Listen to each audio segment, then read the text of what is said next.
Joining me now, Dr. Philip Morris, President of the National Association of Practising Psychiatrists. Dr. Morris, welcome to your program. To my program, why is this intervention from Wilson so important, and why were so many medical bureaucrats quick to dismiss him?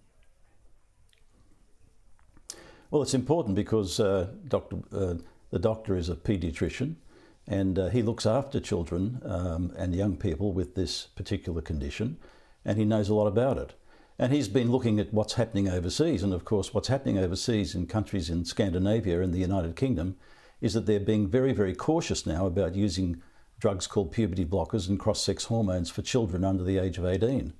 And in all those countries now, they've basically said that a child or an adolescent should not go onto these drugs unless they're in a properly controlled clinical trial.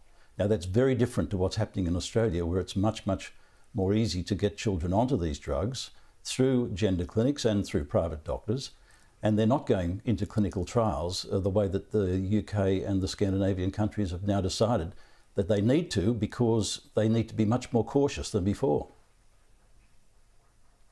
So why are we not taking on board what's happening overseas? Well, I don't know. I think there's very much, it's a polarised area of medicine. There are those who are very pro the use of these drugs in young people who are questioning their gender. There are others who say that we need to be a lot more cautious. I mean, it's such an important thing when a child or an adolescent comes along and says they're totally questioning the gender compared to the sex that they have, and they want to have a doctor treat them with drugs that may not be that effective, but definitely have serious side effects.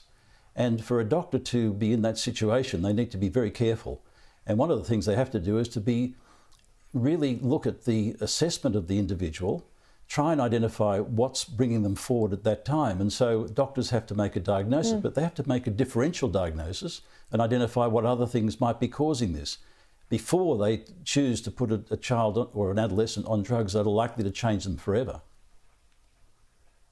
We saw that with the Tavistock inquiry, right? There was a lot of complex issues that went into kids with gender dysphoria.